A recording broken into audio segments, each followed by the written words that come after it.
Hey there, scientists. This is your walkthrough of your Think Like a Scientist case study, Animals Invade!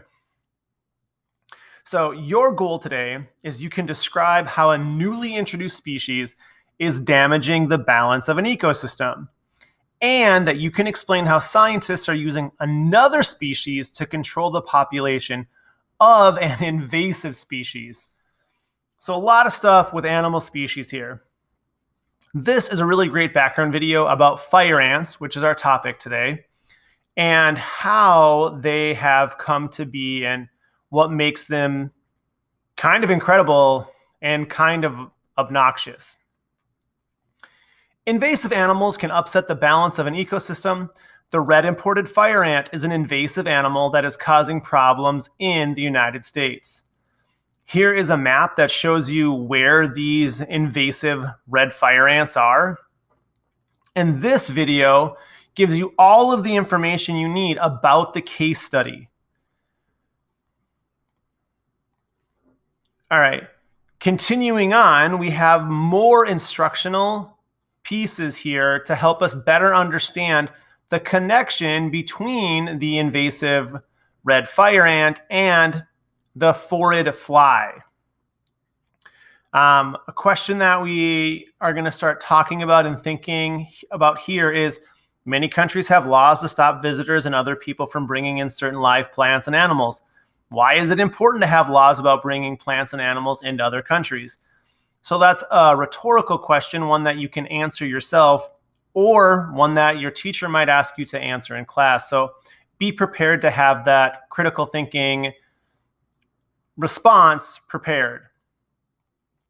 Your activity this lesson is pretty straightforward. Because we're looking at a case study, it's really just your scientific analysis of the case study and how you're using, interpreting, and prepared to use that information going forward.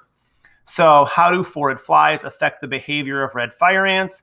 And how does this affect, how does this effect of their behavior affect the red imported fire ant population?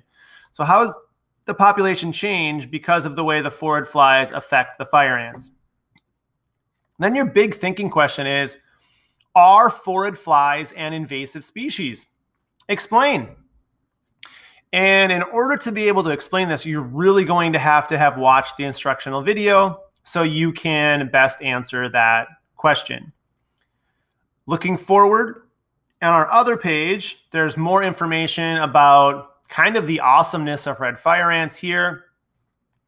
A link to an external website, a mystery science website, where you can learn more about animal adaptations and butterflies.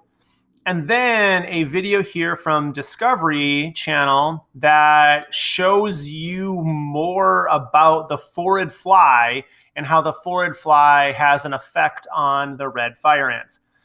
So if you're really wanting to understand how the phorid fly affects the fire ants, watch this video. It will explain everything. It's really kind of fascinating. Because again, when you're all done here today, you need to be able to describe how a newly introduced species is damaging the balance of an ecosystem, and you need to explain how scientists are using another species to control the population of an invasive species. And then we'll start moving forward scientifically and wondering, is that a good idea? Work hard, be critical thinkers, ask hard questions, and always look for the scientific side of things.